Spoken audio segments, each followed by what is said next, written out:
CTS 두란노 성경교실 가족 여러분 안녕하세요. 안녕하세요. 김정준 목사와 함께하는 갈라디아서 성경 공부 9번째 시간입니다.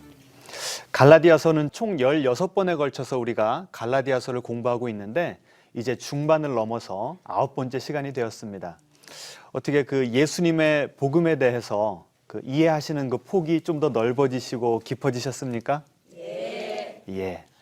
오늘 우리가 함께 공부할 주제는 저주가 되신 예수님입니다. 참 이 저주라고 하는 단어가 나오니까 벌써 우리의 마음이 좀 무거워지지 않습니까? 네. 저주라는 단어 좋아할 사람 별로 없는 것 같아요. 네.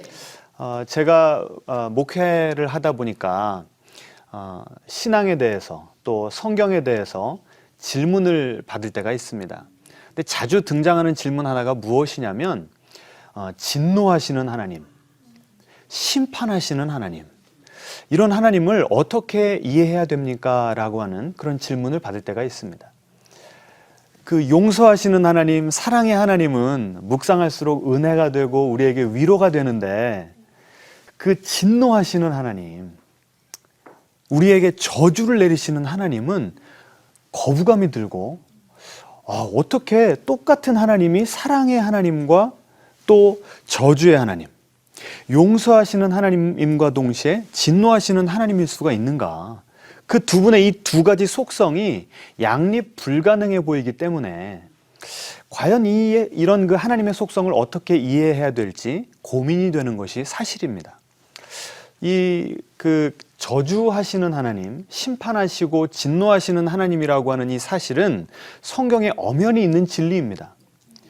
이 불편한 진리를 어떻게 설명하기도 좀 쉽지 않고 또 성도님들도 들으실 때 많이 불편해 하시기 때문에 설교자들도 이런 주제를 좀 꺼리는 것이 현실입니다. 그런데 성경에 보시면 하나님의 용서와 사랑보다 하나님의 진노, 하나님의 심판이라고 하는 단어가 더 자주 등장한다는 것입니다. 그럼 우리는 어떻게 이것을 이해해야 될까요? 자, 성경에 먼저 나온 예들을 제가 좀 읽어드리겠습니다. 구약 나훔 선지서에 보시면 이런 내용이 나옵니다. 여호와는 질투하시며 보복하시는 하나님이시라. 자기를 거스르는 자에게 여호와는 보복하시며 자기를 대적하는 자에게 진노를 품으시며 벌받을 자를 결코 내버려 두지 아니하시느니라. 참 무서운 말씀 아닙니까? 그러면 구약에만 이런 심판의 하나님이 나오는가? 그렇지 않습니다. 신약에도 보시면 데살로니가 후서에 이런 내용이 나옵니다. 주 예수께서 하나님을 모르는 자들과 우리 주 예수의 복음에 복종하지 않는 자들에게 형벌을 내리시리니 이런 자들은 주의 얼굴과 그의 힘의 영광을 떠나 영원한 멸망의 형벌을 받으리로다. 참 이런 구절을 읽을 때 우리의 마음이 어렵습니다. 사랑의 하나님이 너무나 과격하게 보이기 때문에 그렇죠. 그래서 저도 이 문제를 가지고 고민하다가 좋은 책을 만났습니다. J.I. 패커라고 하는 신학자가 쓴 하나님을 아는 지식이라고 하는 책이 있는데요. 그 책 그 한 장을 걸쳐서 진노의 하나님에 대한 내용을 다루고 있습니다. 그래서 저는 여러분과 잠시나마 제가 그 책에서 얻은 그 두 가지 통찰력을 나누기를 원합니다. 가장 먼저는 하나님의 진노할 때 그 진노를 우리가 오해하고 있다는 것입니다. 하나님의 진노를 생각하면 우리는 그 진노를 어떻게 이해하는 경향이 있냐면 우리의 진노를 통해서 하나님의 진노를 이해한다는 거예요. 속된 말로 여러분 최근에 이 뚜껑 열려보신 적 있으십니까? 우리 배우자나 우리 자녀들에게 가장 잘해줘야 되고 또 존중해야 되는 그런 가족들에게 우리는 때때로 그 분노를 좀 폭발할 때가 있어요. 그 순간만 잘 넘기면 되는데, 그렇죠? 그냥 한번 팍 폭발하고 나중에 꼭 뭐 하죠? 후회합니다. 그래서 그 관계가 좀 힘들어지고 사랑하는 이들에게 상처를 줄 때가 있는 것이죠. 그런데 하나님께서 진노하신다 그러면 하나님도 우리를 향한 그 분노를 참지를 못하셔가지고 어떻게 그 분노 그 조절이 안 되셔가지고 우리한테 확 쏟아놓는 그런 그림으로 하나님의 진노를 이해할 때가 있다는 것입니다. 하지만 하나님은 그런 분이 아니시라는 거예요. 하나님은 공의로운 재판관 되시기 때문에 그 하나님께서 스스로 정해놓으신 절대적인 그 옳고 그름의 그 기준, 그 가치에 따라서 우리를 그 판단하시는 분이라는 것입니다. 그래서 그분의 그 분노 가운데는 정의로움이 묻어나온다는 것입니다. 하나님의 분노는 의분이라는 것입니다. 우리 인간도 하나님의 형상을 타고났기 때문에 우리가 하는 분노 가운데도 의분이 있습니다. 하나님께서 진노하신다라고 할 때는 그 재판관 되신 하나님께서 당신이 만들어 놓으신 이 아름다운 세상이 깨어진 것에 대해서 그 불의와 그 죄악에 대해서 분노하신다고 하는 것으로 우리는 이해할 수 있다는 것입니다. 만약에 그런 상황 가운데서도 에휴 그냥 봐줘, 그냥 넘어가 라고 한다면 오히려 하나님은 공의로우신 분도 아니시고 거룩한 분도 아니시라는 얘기입니다. 따라서 하나님의 그 분노, 하나님의 의분은 반드시 하나님 안에 존재해야 되는 하나님의 근본적인, 하나님의 본질적인 속성이라는 것입니다. 두 번째로 패커가 무슨 이야기를 하냐면 하나님의 진노는 사람들이 스스로 선택하는 것입니다. 이게 무슨 말인가 하면 패커가 이렇게 썼습니다. 스스로 선택하는 사람들 외에는 그 누구도 하나님의 진노 아래 있지 않다. 하나님의 진노의 본질은 사람들에게 그들이 택한 것을 주는 것이다. 하나님은 사랑의 하나님이시기 때문에 어느 누구 하나, 어떤 죄인이라도 멸망받는 것을 기뻐하지 않으신다고 에스겔서에 밝히고 있습니다. 그들이 그 죄악된 길에서 돌이켜서 회개하고 하나님의 자녀로 살아가기를 원하시는 것이 하나님의 마음인 것입니다. 그렇기 때문에 하나님의 백성이 죄악된 길로 가고 있을 때 하나님께서는 때때로 달래시고 때때로 책망하시고 도전하시면서 그들이 돌아오기를 원하시는데 죄인들이 끝까지 그 하나님의 은혜에 대해서 거부하고 NO 할 때에 그들에게 마지막으로 허락하시는 것이 바로 심판이라는 거예요. 그들의 의지를 존중하여서 너희의 뜻이 이루어질지라 라고 하는 것이 지옥이라는 것입니다. 그래서 심판이라는 것은 하나님께서 내리신다기보다는 어떻게 보면 죄인들이 그 심판과 그 저주의 길로 스스로 매일매일 내가 내리는 결정을 통해서 그 길로 걸어간다고 하는 것이 옳다는 것입니다. 자, 이렇게 보면 하나님에 대한 그 하나님의 진노에 대한 오해가 그래도 조금이라도 좀 풀리지 않습니까? 네. 자, 그럼 우리가 그 다음으로 살펴봐야 될 질문, 살펴봐야 될 내용은 이것입니다. 하나님께서는 왜 그리고 어떤 상황 가운데 진노하시는가? 이 질문에 답을 하려면 우리는 언약이라고 하는 개념을 좀 이해를 해야 됩니다. 왜냐하면 하나님은 항상 진노를 하실 때 어떤 문맥 가운데 진노를 하시냐면 언약의 관계에 있는 하나님의 백성들에게 진노하시기 때문에 그렇습니다. 그 언약 백성들이 하나님께서 주신 율법을 어길 때에 하나님의 마음 가운데 일어나는 그 감정이 바로 하나님의 분노, 그리고 그때 내리시는 것이 바로 저주라는 것입니다. 자, 그러면 하나님께서 그 당신의 백성들과 맺는 언약은 무엇이냐면 우리 한번 따라해 보실까요? 언약은 하나님과 우리를 묶어주는 띠입니다. 이 언약이라고 하는 것은요, 법적인 효력이 있습니다. 하나님께서 당신의 백성들에게 헌신하시기로 당신 스스로를 그 언약 백성에게 묶는 것, 이것이 바로 언약이라는 거예요. 그래서 언약은요, 딱 공식이 있습니다. 하나님께서 그 백성들에게 이렇게 말씀하시는 거예요. 나는 너희의 하나님이고 너희는 나의 백성이라는 거죠. 나는 너희의 하나님이기 때문에 내가 너희를 축복하고 내가 너희를 인도하고 보호해 주리라 라는 이런 은혜를 베푸시는 거예요. 그러면 그 은혜를 맛본 하나님의 백성들은 그 은혜에 대한 반응으로 그래요, 그러면 우리가 주님을 따르고 주님께 순종하겠습니다. 이것이 바로 하나님과 그 하나님 백성 사이의 그 언약 관계의 그 실체라는 것입니다. 이 언약이라는 말을 이 현대에서는 잘 쓰지를 않기 때문에 이 언약을 가장 잘 이해하려면 좋은 예로 무엇이냐면 결혼을 들 수가 있는 것입니다. 여러분, 결혼식에 반드시 빠지지 않는 순서가 하나가 있습니다. 무엇이죠? 결혼, 혼인 서약이죠. 그 서약의 내용이 무엇입니까? 좋을 때나 나쁠 때나, 건강할 때나 아플 때나, 부유할 때나 가난할 때나 나는 내 배우자를 변함없이 사랑하고 헌신할 것을 다짐합니다. 이것이 바로 그 신랑과 신부, 남편과 아내를 서로 묶어주는 그 결혼의 띠, 언약의 띠 아닙니까? 살다 보면 참 사랑해서 죽고 못 살아서 결혼을 하지만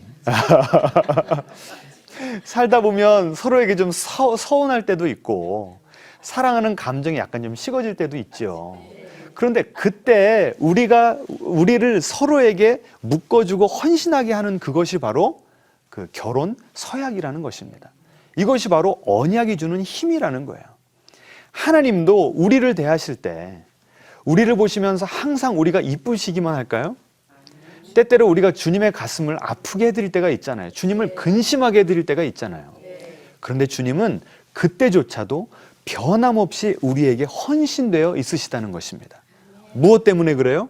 주님이 우리와 맺으신 언약 때문에 그렇다는 것입니다. 에덴 동산에서 하나님께서 아담과 하와를 창조하시고 그들에게 복을 주셨습니다. 생육하고 번성하라. 그리고 그들이 풍성하게 그리고 행복하게 살 수 있는 모든 완벽한 환경을 에덴 동산에 조성해 놓으시고 그들을 거기다 두시고 살게 하셨습니다. 그러면서 딱 한 가지 부탁만 하셨어요. 이 동산의 모든 실과는 먹어도 좋은데 무엇만은? 선악과만은 따먹으면 안 된다. 하나님과 그 아담 하와와의 그 언약 관계 안에서 지켜야 될 율법을 하나님께서 주신 것이죠. 그런데 아담과 하와가 어떻게 했습니까? 뱀의 유혹을 받아서 결국은 선악과를 따먹게 되죠. 그 언약을 잘 유지할 수 있는 단 한 가지 조건이 선악과를 따먹지 않는 것이었는데 인간이 스스로 자기의 자유의지로 그 불순종하기로 선택을 한 것입니다. 그래서 그들에게 무엇이 임했죠? 저주가 임한 것입니다. 아담에게는 이제는 네가 열심히 일해서 이마에 땀이 날 정도로 수고를 해야만 먹고 살 것이다. 하와에게는 어떤 저주를 내리셨습니까? 해산할 때에 고통이 있으리라. 그리고 아담과 하와가 모든 피조물의 대표였기 때문에 그들이 저주를 받음으로 온 피조 세계가 다 저주를 받게 된 것입니다. 이제 언약, 율법, 저주, 이게 좀 연결이 되시죠? 하나님은 먼저 언약을 맺으십니다. 당신의 백성들에게 당신이 얼마나 좋으신 분이신지를 밝히십니다. 그래서 그렇게 관계를 맺으시고는 그들이 그 언약 관계를 잘 유지할 수 있도록 조건을 거시는데 그 내용이 바로 율법인 것입니다. 자, 이 내용이 출애굽기 19장에 나옵니다. 우리 한번 같이 읽어보시겠습니다. 내가 애굽 사람에게 어떻게 행하였음과 내가 어떻게 독수리 날개로 너희를 업어 내게로 인도하였음을 너희가 보았느니라. 세계가 다 내게 속하였나니 너희가 내 말을 잘 듣고 내 언약을 지키면 너희가 내게 대하여 거룩한 백성이 되리라. 지금 이스라엘 백성 전체와 하나님께서 언약을 맺으시는 그 사건이 나옵니다. 어떻게 시작을 하냐면 하나님께서 이 이스라엘 백성들을 출애굽하신 그 사건을 상기시켜 주시면서 언약을 맺으시는 거예요. 무슨 말이냐면 가장 약하디 약한 백성, 그리고 바로의 그 압제 가운데 노예 생활하면서 신음하던 그 백성들을 하나님께서 그분의 능력과 그분의 은혜로 구원해 주신 것을 먼저 밝히고 있는 거예요. 내가 너희에게 얼마나 큰 은혜를 베풀었는지, 내가 너희를 얼마나 사랑하고 너희에게 헌신되어 있는지 너희들이 직접 경험을 했잖아. 10가지 재앙을 보았고 홍해가 갈라지는 놀라운 기적을 경험했잖아.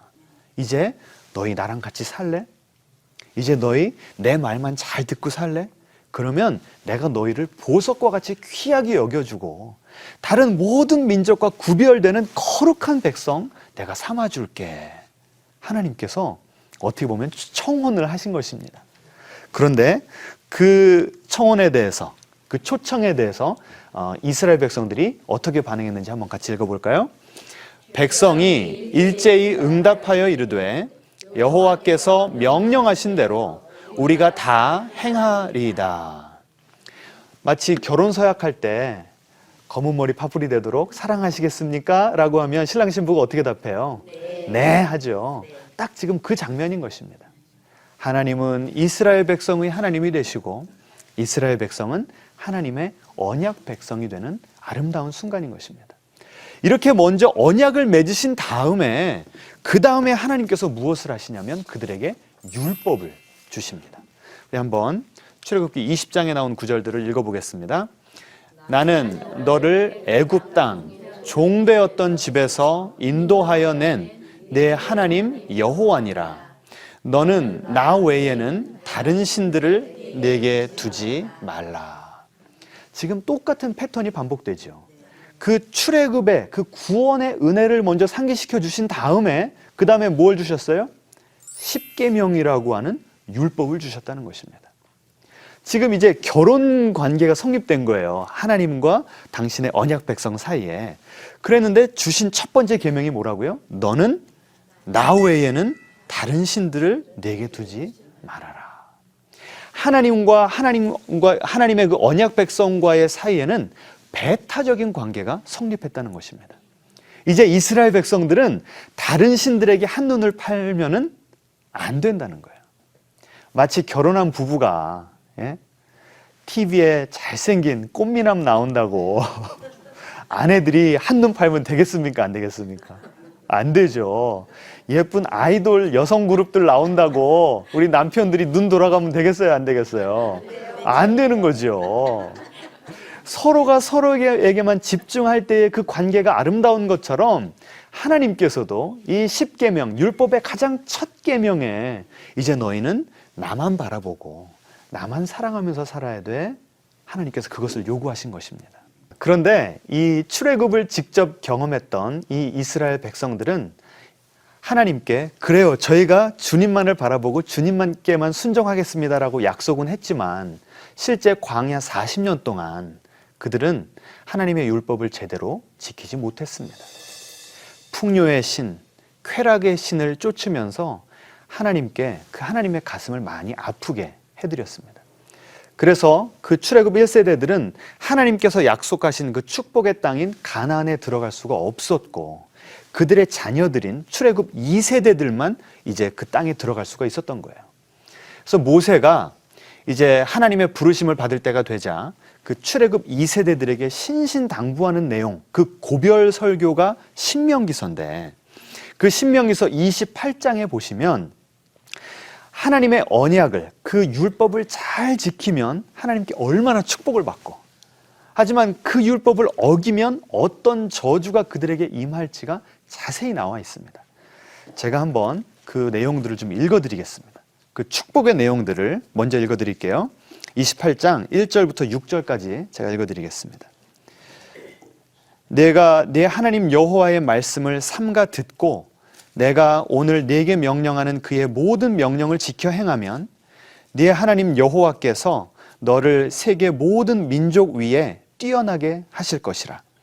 네가 네 하나님 여호와의 말씀을 청종하면 이 모든 복이 네게 임하며 네게 이르리니 성읍에서도 복을 받고 들에서도 복을 받을 것이며 내 몸의 자녀와 내 토지의 소산과 내 짐승의 새끼와 소와 양의 새끼가 복을 받을 것이며 네 광주리와 떡반죽 그릇이 복을 받을 것이며 네가 들어와도 복을 받고 나가도 복을 받을 것이니라.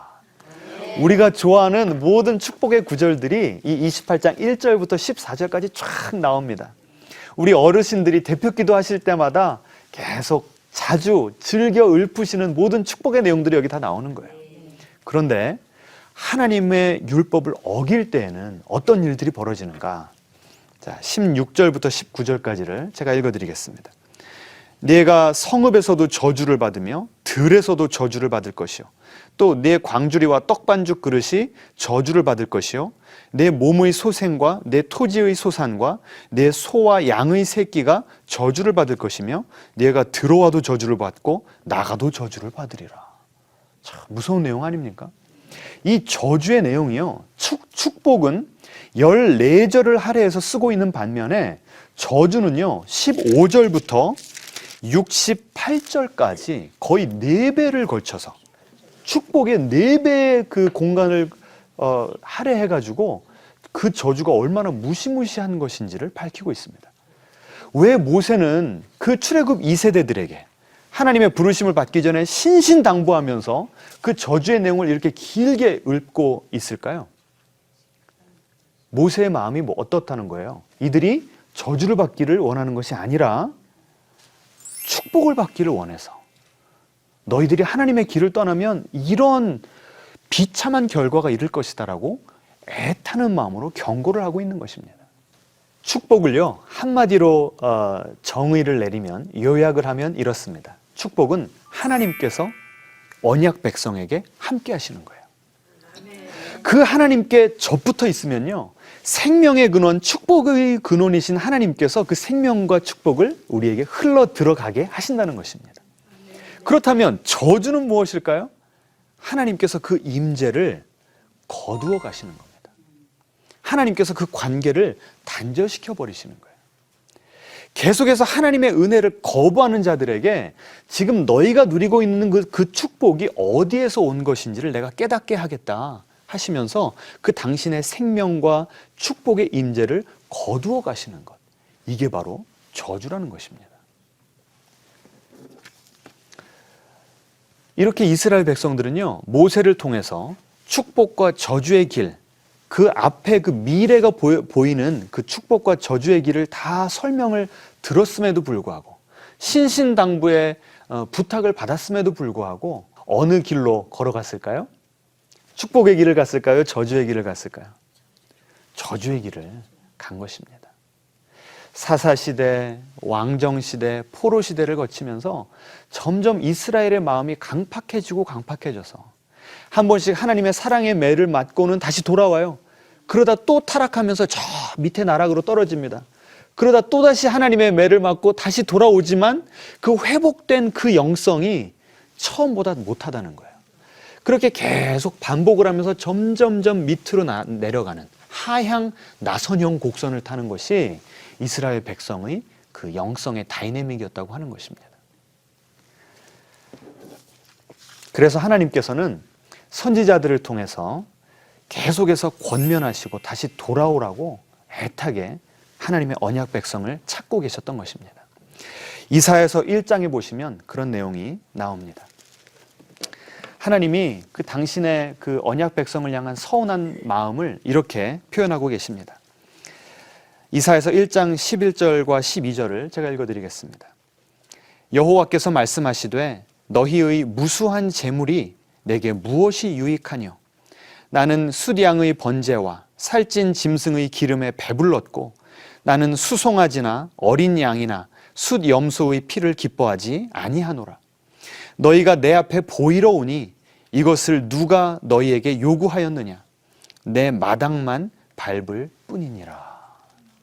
지금 이스라엘 백성들이 하나님께 예배를 드리는 거예요? 안 드리는 거예요? 제물을 열심히 바치고 있다잖아요. 그러면 지금 이 이스라엘 백성들은 하나님을 예배하고 있는 거예요. 그런데 하나님께서 그 예배를 기뻐하시는 거예요? 기뻐 안 하시는 거예요?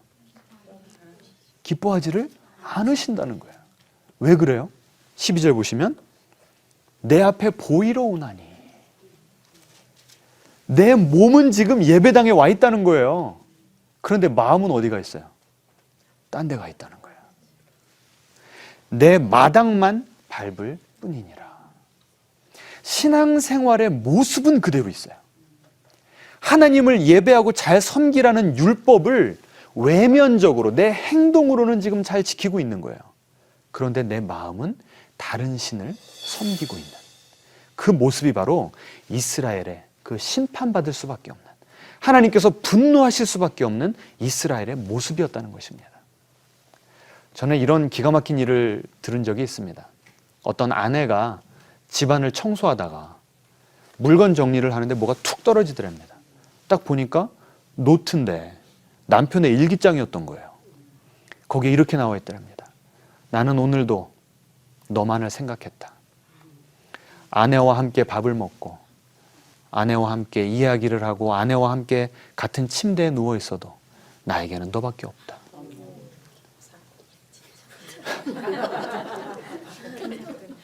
여러분, 그 아내의 그 충격, 그 분노를 상상이나 하실 수가 있습니까? 이런 일들은 절대로 일어나면 안 되는 일이죠. 하지만 지금 한국 사회에서 이런 일들이 일어나고 있고, 하나님께서는 그 상처받은 이들의 마음을 너무나도 잘 아신다는 거예요. 왜 그래요? 우리가 때때로 하나님을 섬길 때, 언약 백성으로서 하나님을 그렇게 두 마음을 품으면서 섬길 때가 있다고 하는 것입니다. 너희가 내 마당만 밟을 뿐이니라. 너무 지금 서운하시다는 거예요.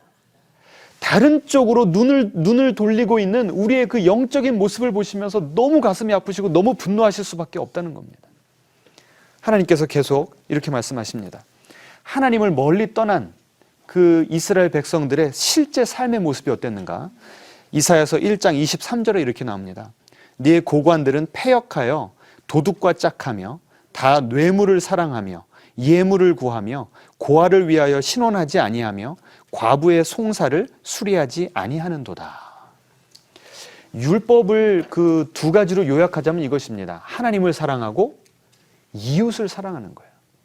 그런데 하나님을 사랑하는 그 겉모습만 있고 실제 내 마음이 다른 데로 가 있으니까 이웃을 사랑하는 모습도 다 사라져 버렸다는 겁니다. 하나님께서 그렇게 사랑하시는 사회적인 약자들, 우리가 도와주지 않으면 제대로 살아갈 수 없는 그런 이들을 오히려 우리가 짓밟고 있는 그런 사회 현실을 하나님께서 고발하신 것입니다. 우리가 율법을 어기고 우리의 마음이 하나님으로부터 멀리 떠나져 있을 때 우리가 살아가는 이 현실 자체가 바로 저주라는 거예요. 많은 서민들이 신음하면서 살 수가 없는 사회가 만들어지는 것이 다 우리가 하나님의 그 언약을 깨뜨렸기 때문에 나타나는 결과라는 것입니다. 이 이야기가 수천 년 전에 있었던 이스라엘 백성들의 이야기뿐입니까? 아니면 지금 우리의 삶의 이야기입니까? 네. 그렇다면 우리도 하나님의 진노 아래에 있는 하나님의 언약 백성일 수가 있다고 하는 것입니다. 그렇다면 우리는 이제 더 심각한 질문을 던져봐야 됩니다. 어떻게 해야 이스라엘 백성들, 이 저주 안에 놓여있던 이스라엘 백성들과 우리가 그 저주에서 놓여서 하나님의 축복을 받을 수 있는 주님의 복된 백성들로 변화할 수가 있을까요? 우리 스스로에게 우리를 구원할 수 있는 힘과 능력이 있습니까? 없습니까? 없죠. 그래서 갈라디아서에서는 이렇게 우리에게 해결책을 제시하고 있습니다. 우리 같이 한번 읽어보겠습니다. 그리스도께서 우리를 위하여 저주를 받은 바 되사 율법의 저주에서 우리를 속량하셨으니. 아멘. 너무나도 은혜가 되는 구절인 것입니다.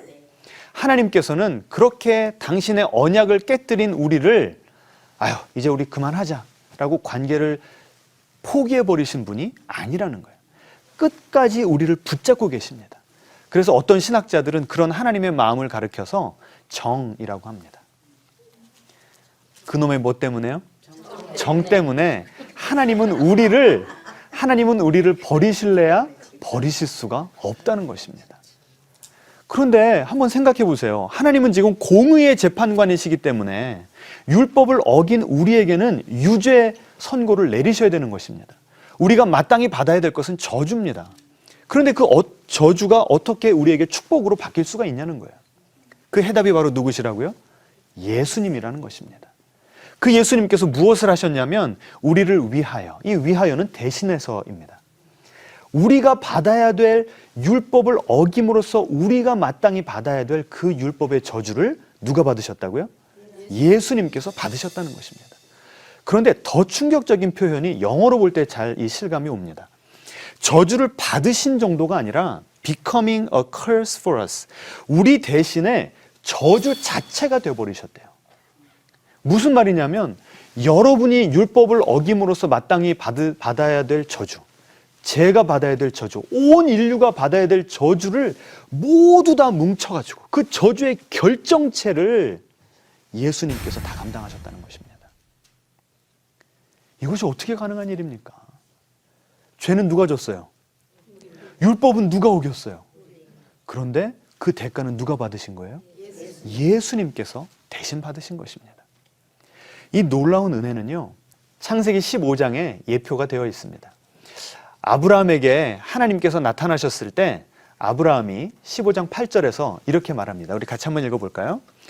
그가 이르되 주 여호와여 내가 이 땅을 소유로 받을 것을 무엇으로 알리이까? 지금 하나님이 자손을 약속하시고 땅을 약속하셨는데 그 어느 것도 지금 현실로 이루어지지 않으니까 하나님께 지금 따지고 있는 겁니다. 하나님 정말 약속하셨는데 이루실 거 확실합니까? 그랬더니 하나님께서 이렇게 말씀하셨습니다. 읽습니다. 여호와께서 그에게 이르시되 나를 위하여 3년 된 암소와 3년 된 암염소와 3년 된 수량과 산비둘기와 집비둘기 새끼를 가져올지니라. 왜 이런 명령을 하셨는지 우리는 모르죠. 그런데 아브라함은 그걸 이해했다는 거예요. 같이 읽어볼까요? 아브라함이 그 모든 것을 가져다가 그 중간을 쪼개고 그 쪼갠 것을 마주 대하여 놓고. 지금 하나님께서 이런 동물을 가져와라 했는데 아브라함이 그걸 가져왔을 뿐만 아니라 어떻게 했다고요? 쪼개서 반으로 갈라놨다는 거예요. 쪼개면 그 동물들이 어떻게 되죠? 죽죠. 이것은 그 고대 근동에서 계약하는 방식이었다는 것입니다. 요새 우리는 계약하려면 어떻게 합니까? 변호사들이 계약서 써준 것에다가 우린 뭐 하면 돼요? 사인하면 되지 않습니까? 근데 그 당시에는 어떻게 했냐면 이런 동물들을 가져다가 반으로 쪼개서 피가 흥건히 고이게 양쪽에다 이렇게 펼쳐놓고 그 계약 당사자들이 그 가운데를 걸어가는 것이었습니다. 무슨 의미였을까요? 만약에 이 계약의 조건들을 어기면 내가 뭐처럼 되리라? 쪼개진 동물처럼 되리라. 그래서 그 당시에 그 계약을 맺는 예식은 상당히 엄숙했다고 하는 것입니다. 그런데 더 충격적인 사실이 나와요. 그러니까 지금 하나님께서 아브라함이 당신 못 믿겠습니다 라고 하니까 하나님께서 뭐 하자고 지금 초청하신 거예요? 이제 우리 뭐 하자?